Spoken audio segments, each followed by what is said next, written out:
All right, so if we go into week 1 and we'll find the handout, there's a lab handout for Roboguide. That's kind of today's assignment. Okay, so what we want to do is, if you open that up, it's just going to kind of walk you through working with this Roboguide, and I'm just going to kind of go through this and show you how to start Roboguide and how to work with Roboguide. So the first thing we do here in our Windows is just, you can hit your Windows key or just click down here in the search bar and just type Robo. And so if you just type in Robo, the first thing that should pop up is Roboguide. And of course it's an application, and we're going to click on that and let it start up. All right, so now when this first starts up, okay, and this is like some very important little details here. When this first starts up, it comes up to this screen, and we kind of get into an issue here with the schools at the computers here at school because of the security that they put down on these computers. So what they did was they went in and they have this, like, what they call deep freeze software, so that you can do anything you want on this computer, but as soon as it reboots, it goes back to the way it was before you touched it. And so the problem with that is twofold. If you save anything to the C drive, you're going to lose it, okay?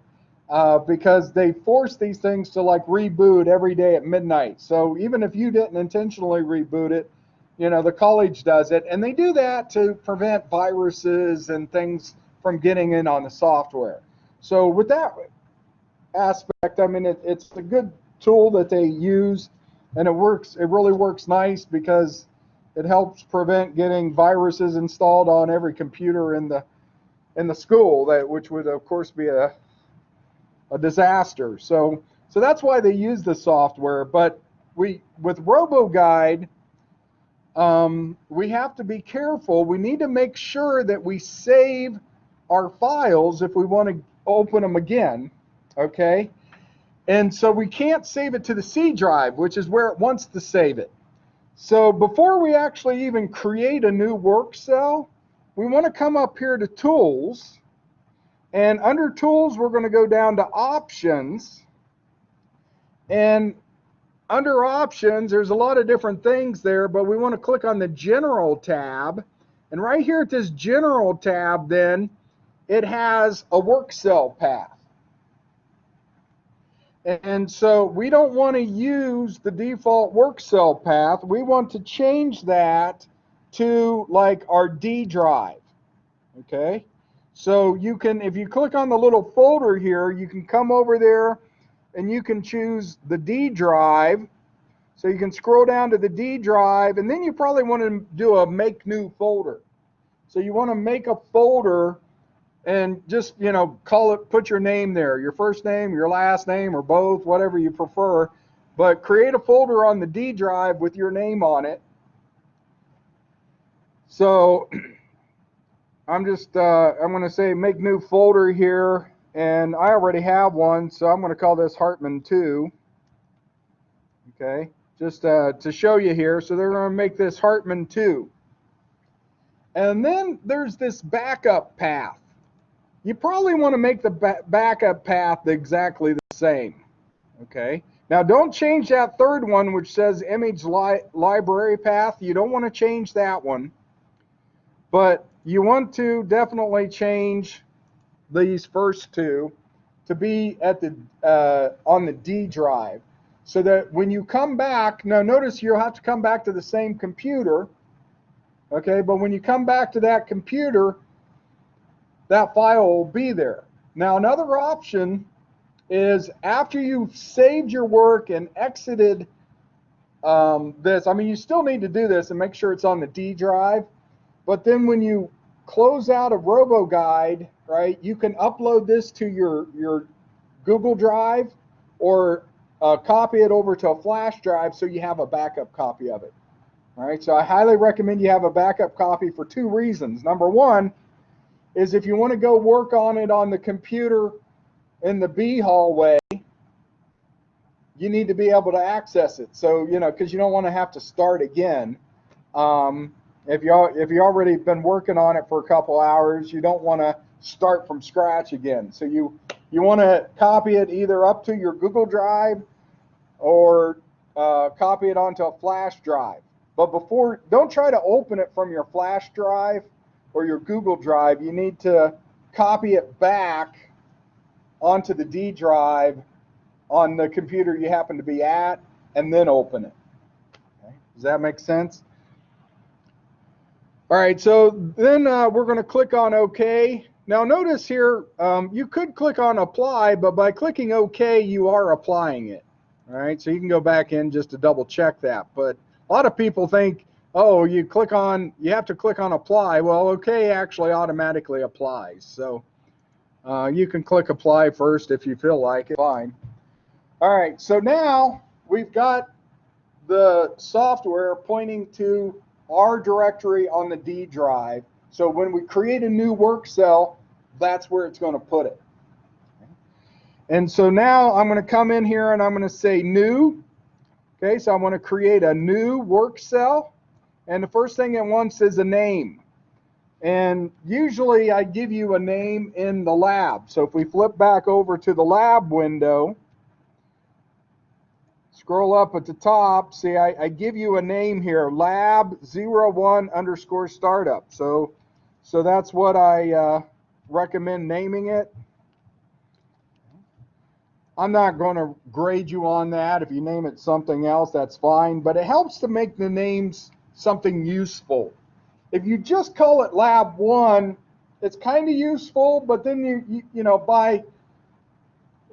by October, you're going to forget exactly what Lab 1 was all about, So by calling it Lab 1 Startup, it gives you a little bit more. And you can make the name a little bit longer and give it more information if you want. The more information, the better, really. Okay? So, if you just call it Lab 1, it kind of helps, but, when you're at the end of the semester, you'll have Lab 1, Lab 2, Lab 3, Lab 4, Lab 5, and you won't remember which was which. Okay, so by giving it an extra name, kind of really helps there. And now this software is really cool. Now this is actually a simulation software. So what it's going to be doing is it's going to be like running the software of a real robot inside of what they call a virtualization machine, a virtual machine within your PC. And it's very cool. And what's cool about it is the fact that, we've got a working robot here. I could run a backup on that robot, save that to a flash drive, bring that flash drive over here to Roboguide, and then when I create this new work cell, if I choose create from a file backup or an exact copy of an existing robot, I can actually make a copy of that robot. So I get all the software that's been installed on that robot. I get everything exactly the way that robot is. All the software options, the extra things, like we talked a little bit last time about, you might have a welding tip, and so it would have a special, maybe a welding, special software for welding on it. You would be pulling that in all from the robot. Also the frames. We haven't really got into frames yet, but we're creating frames. And so, whatever the frames are, when you define your frames, all that is getting pulled in here. So now you've got a virtual machine of your real robot. So when you create programs in there and then transfer that program over to your robot, it theoretically, at least, it should just work, because it was programmed using that same robot just in this software. All right, but for us, what we're going to do here is just create a brand new robot using default configuration. Okay. Now we get to choose which software. So we talked some about the controllers last week, and we talked about how there's the old controllers, like the RJ3 controllers, the really old ones, and then there's the ones that are less old, like the R30IAs, which are our two older robots here in the classroom. And then there's the newer robots that we have, which I think are running 8.1. I forget which version of software they're running, but anyhow, so you know, you can pick exactly which version of the software you're running. So I'm recommending, so you know, part of this is, can you follow the instructions in the lab? So if we flip back over to the lab, it tells us we're going to go with software version 7.7. Okay. Just in case you're interested, 7.7 is the one version on robot number 2 here in the classroom. All right, and so that's kind of why I had picked that. All right, and so then we need to choose the type of application package. All right, and as you can see, these are kind of like the bases, and I talked some about this on Monday also. The handling tool, if you look at your book, I believe it even says handling tool on it, right? Handling tool, operations, and programming, right? That's the name of the software. And so, you know, that's what we're learning in here. Now, there's also a second one, which is the LR handling tool. For what's in that book, there's really no difference. The difference is that if you're using an LR mate robot, then you want to choose the LR handling tool version. But if you're choosing a different robot, you want to just choose the handling tool. So again, we'll flip over to the lab and read the instructions, and it tells us to choose the H552 handling tool. Okay. And then we're going to, the other thing, which I don't think I actually say in the lab because the older version of Roboguide didn't do it, but this version lets you choose your pointer. So you can either choose your pointer now or you can choose it later. I'll tell you what you don't want to do is use the default pointer, or not pointer, end of arm tooling.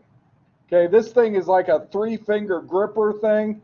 It's just this monstrosity. If you put that default on an LR mate robot, it's like twice the size of the robot. I mean, it's just like this massive gripper, and it just, I don't like that one. It's just too much, I guess. So, but what we're going to be doing here for the next couple of weeks until we learn how to turn open and shut grippers, we're going to be doing pointers. So if you click over here on the CAD library, and it'll open you up to the library, and it says end of arm tooling, and then we're going to go to pointers, and there's actually only one pointer there. Okay, so we'll go ahead and select that pointer at this time, or you can say set it later if you want. Okay, but you really don't want the default because that thing is pretty complex gripper there, and we really don't want to mess with that for this lab. So anyhow, so you can grab that pointer if you want at this point, and then we're going to go to next, and now we get to pick our robot. So again, if we flip over to the instructions, okay, instructions say pick the robot R2000IB 100H.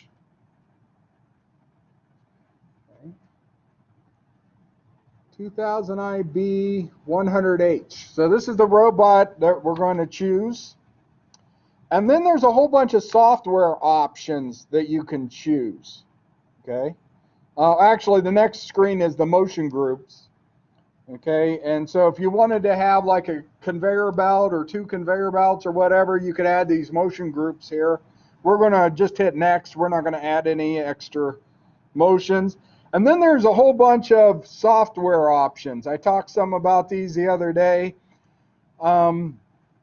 The instructions said to go ahead and go scroll down to C. The nice thing is they put these in alphabetical order for you. And it says scroll down to constant path and select that. Okay. Software option, and then just click next. Okay. And now it gives you like a summary so you can review this and make sure you selected everything you want, or you can go back and add or remove something if you want to. Okay. And then once you do that, you just go ahead and click finish. And now it's booting up. It's booting up a robot inside of Windows. And so it will take a little while. So you see here's the teach pendant, and the teach pendant is booting up. And then I forget, sometimes they give you this question about your flange. Let's just say we want a standard flange. So press 1, hit enter.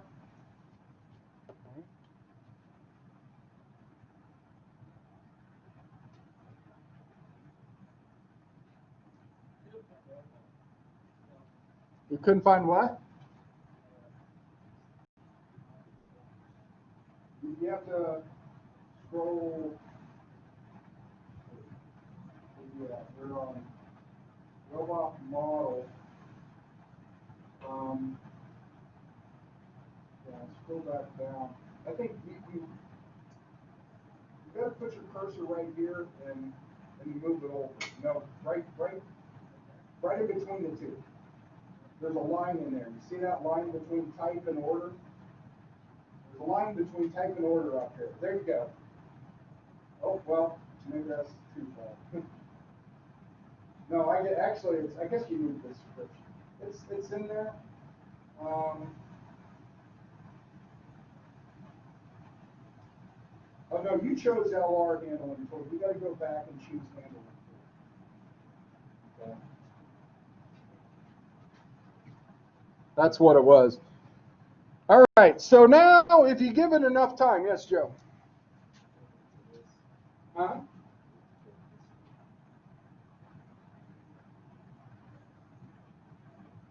Okay, I think you changed.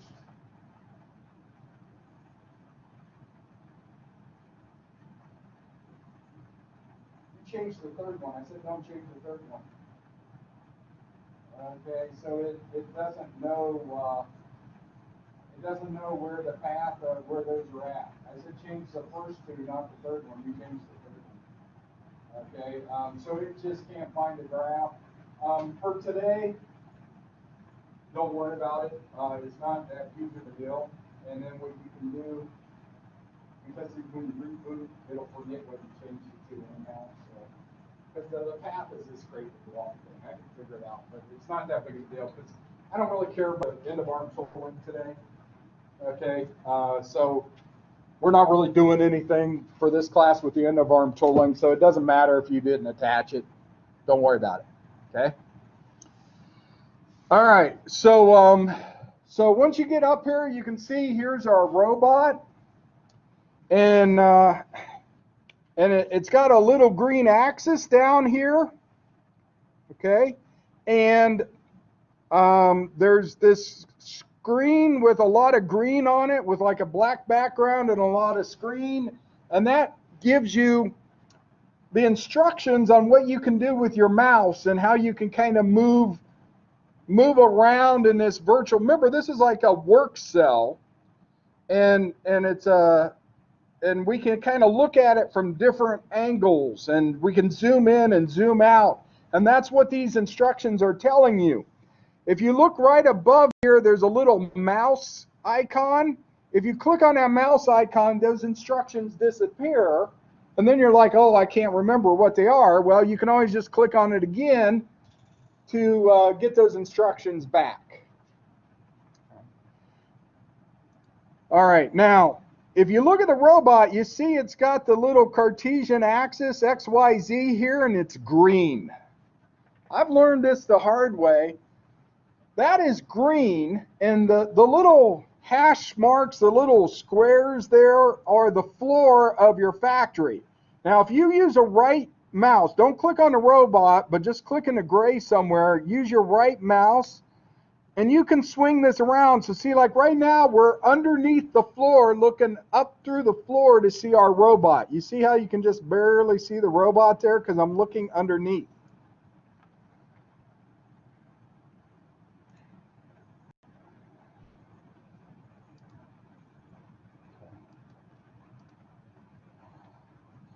All right, so you, with your right mouse, you can just kind of drag it around. What you're doing is it's kind of like you're in a little helicopter or something, and you're just kind of zooming around, looking at the robot from a different angle. Okay, so so you right click somewhere out there, and you just kind of can drag this all around and spin it around. Now the key here is that if you click on the robot and drag it,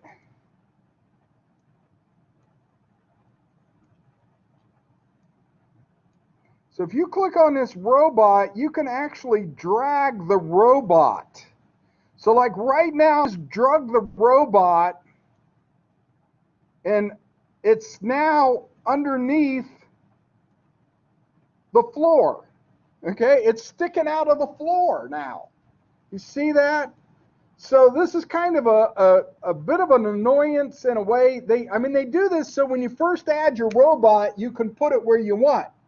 Right now, the robot's in the middle of the floor. Maybe you want it in the corner, I guess. And so they let you do that. So what you have to do is you need to get the robot where you want it, and you bolt it in, right? If you look at the robot, it's bolted down. Okay? First thing you do when you buy a robot and install it is you bolt it to the floor so the thing don't walk away on you. And you got to do that with this software. So the way we do that is if we double click on the software, it'll pop up this little box labeled Robot Controller, and it has an XYZ in it.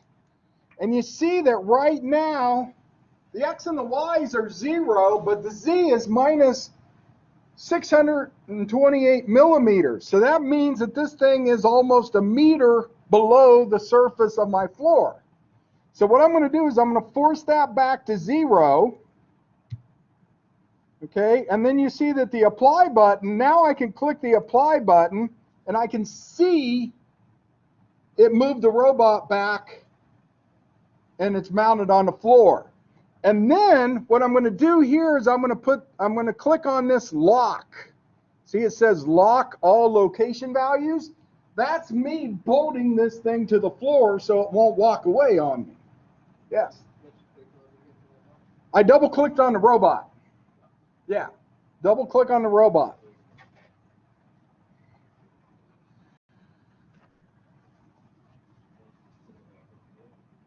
Well, no, yeah, you got to force it back to 0. Okay. You got to type in the numbers back to 0 if they're not at 0. Otherwise, your robot's not in the center. Now, if you don't want the robot in your center, then that's fine. But you need to lock. You need to lock this so you don't accidentally click on your robot and drag it out of range of whatever it is you're trying to do. Okay, which I've done too many times before I figured this out. And the same thing is with everything else. Like when you put a pointer or a gripper or something on your robot, you'll have to lock it or bolt it to the robot. If you put in other fixtures and things, which we will be doing, you always got to make sure you lock them. All right, now once I click OK, you're going to see the little green axis, XYZ axis there. It's still there, but now it's turned red. That red indicates that, yes, it's been locked or bolted down, and it's not going to move on me.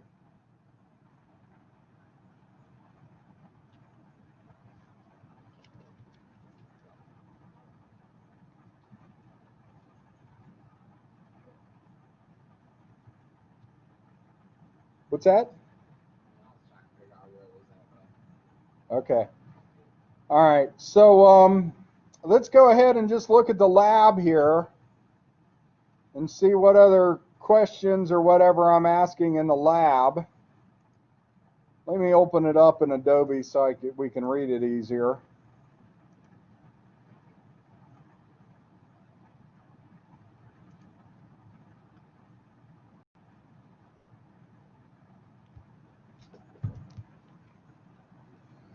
All right, so here's the lab. So now the one thing that I really like to do is when you're working with this software, it's really hard to see exactly how close you are sometimes. So you really need to look at it at different angles.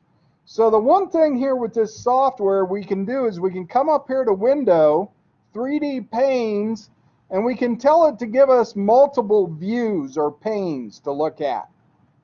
Okay? And so now we can see there's 4 different panes. We got the larger one in the center. The larger one in the center here, and then there's 3 other ones. And now what we can do is we can drag around in all of these, or if you look at these little boxes, you can get a set view. So if you click on one of the panes, so right now I'm clicked on the top right pane, and I'm going to click on the top view. And so it gives me a lined up, perfect shot from above the robot. And then if I click on, say, the middle pane, and I click on this one, it'll give me a view from the left of the robot. And then if I click on another one, then I can get a view from the front of the robot or behind the robot, or whichever view that you feel is best at that time. All right, now if you look at those, sometimes they look kind of small. You can zoom in on these. You can hold down the middle mouse button, and you can kind of shift the view around. And you just click on whichever view, and you can move it around. You can rotate it around with a right click. Moving it around with a click. And you can zoom in and out by zooming the mouse. Running the wheel mouse if you have a wheel mouse. And if you want other commands, again, you can click on this show and hide, and it'll re-show your mouse commands for you.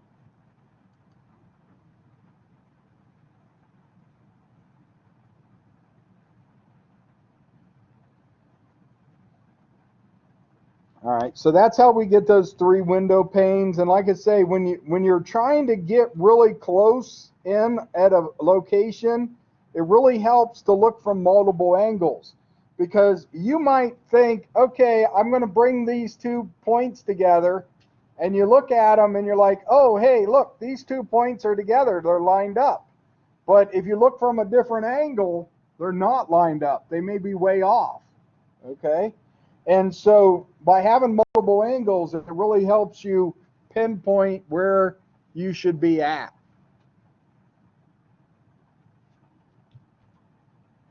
All right, so if we flip back to the lab talks about a green ball. Okay, you see that green ball in this picture right here? There's that green ball. That's called the TCP globe. That's the tool center point globe. And so that's where your tool center point is at. And so when we get into teaching tool frames, we can do that. Now you can teach the tool frame a couple of different ways. Now notice I've got a pointer. This is my robot, and I've got a pointer, and you see that little ball there is at the tip of the pointer. So that's the tool center point. If you, when you click on that, then I can now move the robot arm by dragging this around. Okay? Now notice, like right here, you notice that the ball is red instead of green, and it's not at the tip of the pointer anymore. The reason for that is because I've pulled the TCP globe out of range, so the pointer couldn't reach it. Okay, if I get up here, it turns red, and so I'm at a place where I'm trying to say go way up here, and the robot can't reach that far. And so it turns red. But if I move this to a point that the robot can get to, then you can see the robot moving in and out. It's like I'm jogging the robot. So this is kind of a cool thing with the software, is we can basically pull that robot tip wherever we want it to be. So we can just kind of click on it, the XYZ axis, and we can just drag it in there. Or if you click on the right spot, you can actually spin it around. So if you click on the edge of that, you see we can actually rotate and the robot. Now, sometimes that doesn't work too well, and you still need a teach pendant. So if you come over here, there's an icon that says show or hide the teach pendant. So if you click on that, since you don't see the teach pendant, it'll bring the teach pendant up. Okay. Now, what this software does is it locks the teach pendant into this little window, which to me is kind of annoying. So if you click on this icon here, it'll pop it outside and it'll make the teach pendant a completely separate window. Right. The other thing is, this is what they call the eye pendant, and we'll talk about teach pendants next week. Okay, but this is the eye pendant, and the eye pendant has a big fancy graphical display on it, and so it makes that really big, and sometimes it's hard to get down to all the keys. See, I can't get to the bottom keys with this screen. So a lot of times what I like to do is I click on this toggle eye pendant button and toggle it back to the older style teach pendant. And what that does, it makes the screen harder to read, but it lets me access all the keys on the teach pendant. See, I couldn't quite get all these keys on the teach pendant before because they were getting cut off on the screen. Okay, so by flipping it back to an old style legacy teach pendant, I get the buttons are bigger. But that's how we can view the teach pendant. Okay? And now that we can view the teach pendant, we can come in here just like we were holding a real teach pendant in our hands. We can create programs. We can modify programs. We can access variables. We can set access limits. And we can do anything that you could do with the real teach pendant.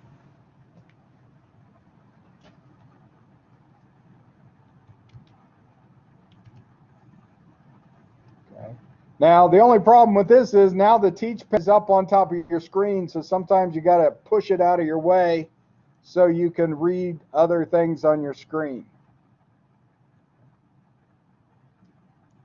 All right, so like if we go back to our Roboguide, so here's my teach pendant. Remember to jog a robot. I guess we didn't really talk about this in this class yet, but in the intro class, we at least discussed jogging the robot. First thing you have to do is turn the teach pendant on. So notice, like every time you open up the teach pendant, it's always turned off by default. So you need to turn the teach pendant on. And then to jog, you got to press the shift button. Now you can actually hold down the shift button on the keyboard with your finger. And I find that in this software that's very convenient, except for Windows pops up this sticky key thing. So, you know, you tell them, Windows, you don't want to do a sticky key. But you can just press and hold that and then let go of it when you're done holding the shift. All right, and normally you don't see that window pop up a whole bunch because you're not sitting here and hitting the key 1,000 times like I'm doing. Okay, you either press and hold it or let go of it. All right, so then you turn the teach pendant on and you hold down the shift key and then you can jog the robot. So now right now we're in joint mode. See up here it says joint. So if I jog J5, J5 will start moving. Okay. And when you click on it, it stays clicked. Okay. So you got to be careful there. I always forget this in the software, because with a real robot, when you press the button, you got to hold the button in to keep it moving. But with this software, you just click it and it's pressed in and starts moving. So what we need to do then is, and we can change the speed up or down. Okay. But you can see, if you see over here, you see like the X and the Y is moving. Okay.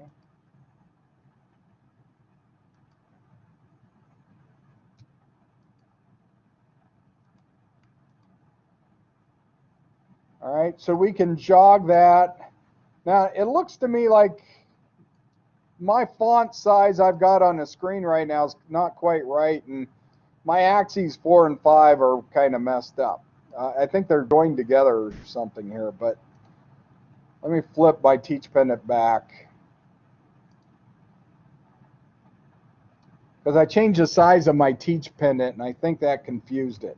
Because J5, this should be J5 here, so it should be moving J5. Okay. When you flip your teach pendant, again, it turns it off again. Y'all got to watch this software. It'll turn your teach pendant off if you blink too fast. So, you know, if it's not doing what you think it should be doing, double check and make sure it didn't turn your teach pendant off. Okay, so you got to click on that on-off switch. Make sure your teach pendant's on. But anyhow, so then I should be, so like right now, J5 is rotating. That should be J6. I'm not sure why it's doing that. This should be J4, but all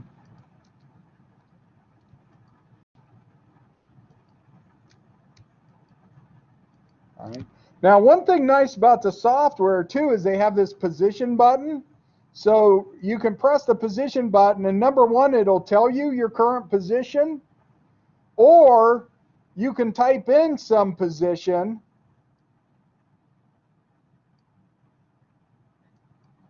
Oh, apparently the robot I chose is only a 5-axis robot. I didn't realize that. That's why J6 wasn't doing anything, and J5, 4 and 5 were confusing me. Okay, so apparently I've only got a 5-axis robot. But anyhow, if I come in here and I put in a degree, like if I come in, I can like just say, hey, take these all back to 0. Okay, and then I can do a move to, and I click on the move to, and it immediately moves the robot back to, in this case, the 0. By setting these all to 0, I've moved the robot back to what they call the mastered position. Okay, so all the axes are at 0.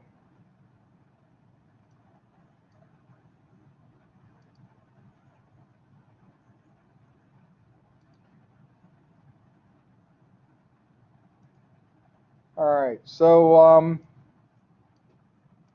just kind of looking through the lab here to see if I address everything. This here, the little Cartesian XYZ axes, shown in green right here in the picture, is the teach tool. So that's what we can click on, and we can drag things around to put them where we want them to be. So that's called the teach tool. So number 12, the answer to 12 is the teach tool. Okay. Hope you guys are taking notes here, because I'm giving you all the answers to the lab here. So, and this is for a grade, so you'll have to submit this. All right, so some other things that we can do, like I say, this teach pendant is just like a real teach pendant. So we can do anything we can do with a real robot. So if we go to menu, we get the menu choices, and then we're going to go to system. So we're going to go to next. So notice here you see the numbers. if you want to, you can either arrow down to select the one you want and then press the enter key. Or if you know the number, I mean, you can read the number there and you can just press the number and it'll take you there. So I press 0 to get to the second screen. And then I want to go to system, which is 6. So I can just press 6 and I get to system settings. And then you notice here right by the F1 button, it says type. So if you press F1, and then you can see here are the axis limits. I talked a little bit about axis limits on Monday. Okay, so this is where we can go in and see the axis limits. So by default, your axis limits are the limits that the maximum that the robot can change. So you see for like axis 1 here, it can go plus or minus 180 degrees. So that means the robot could do one full 360-degree turn, and then it would have to go back the other way. So it can do 180 clockwise and then 180 counterclockwise from the 0 position. All right. Axis 2, on the other hand, can only go to minus 60 or plus 76 degrees. Because remember, axis 2 is kind of like your waist going up and down. And so it can only move so much. But what we can do, though, like over here on this robot in the classroom, if it turns a full 180 degrees, it might hit the glass plane, plexiglass on the back of it. And so I might want to come in here and change it. So instead of saying 180 degrees, I may want to make this minus 175 degrees. So I could type that in and I could set that. And then in the other direction, positive 175. And so now I can, I've applied those, and I actually have to restart the robot for those changes to take effect. So with the real robot, I would have to go to the controller, power it off, wait about 10 seconds, and power it back on. But in this software, I would have to flip over here, and we go over to the robot. And then under robot, it says restart controller, and we just want to do a cold start. Now, next week, we'll talk about the difference between the starts, but we need to click on cold start, and that would restart our robot and apply those changes that I just made. All right, but these are my axis limits.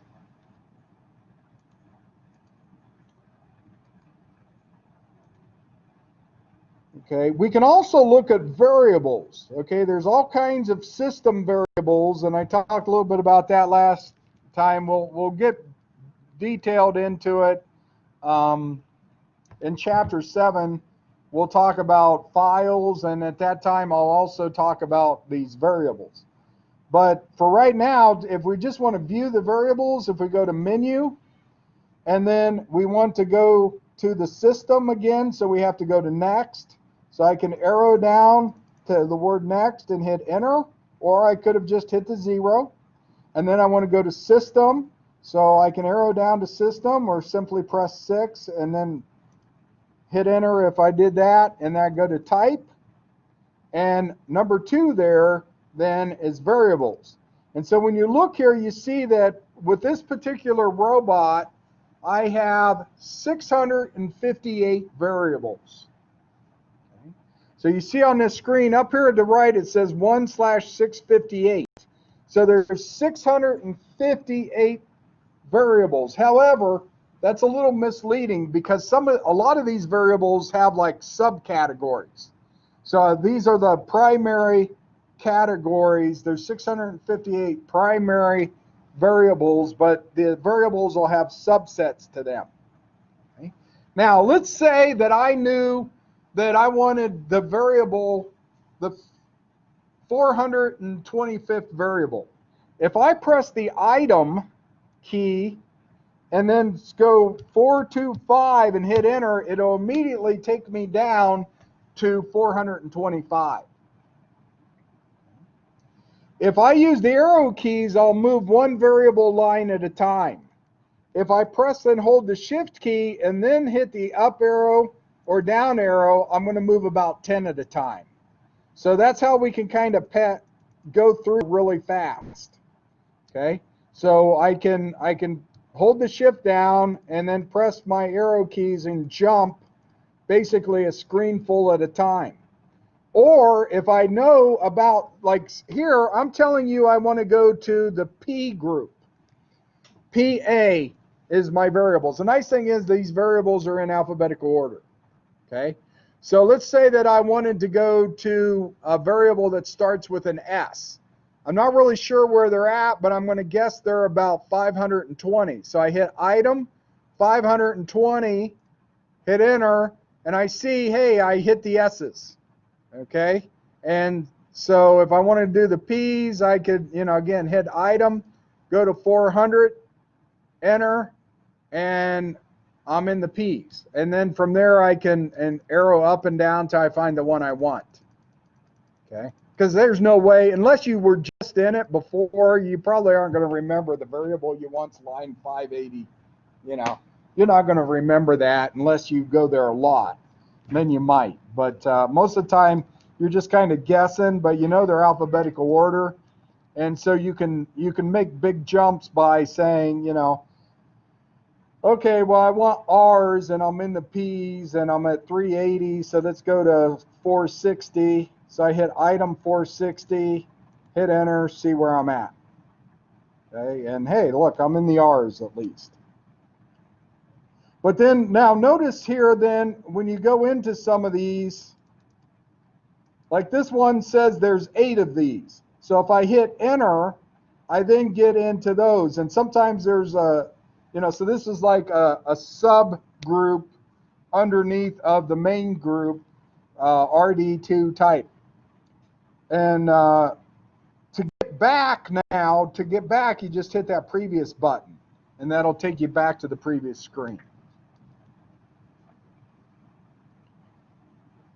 All right, so this is just trying to give you some an idea about how to move around in this software. Okay, so that's really what today was all about. So you've got this lab, and like I say, you can, this is a lab. Bring it with you for next week. So next week, no, actually not next week. Next Wednesday, next Monday is a holiday. Next Wednesday, I'm going to do a lecture again on jogging and starting up the robot and that kind of stuff. I already have a couple of videos I did on that I'll be uploading over the weekend for you to watch.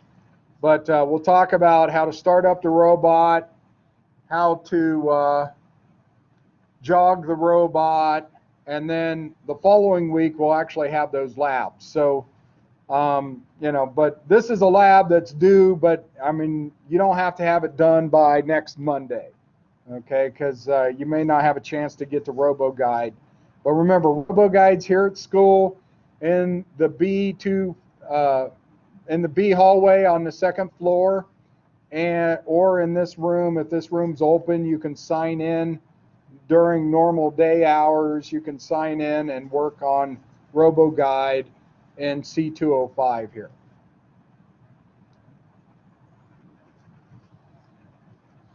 All right, so, but as far as the lecture for today,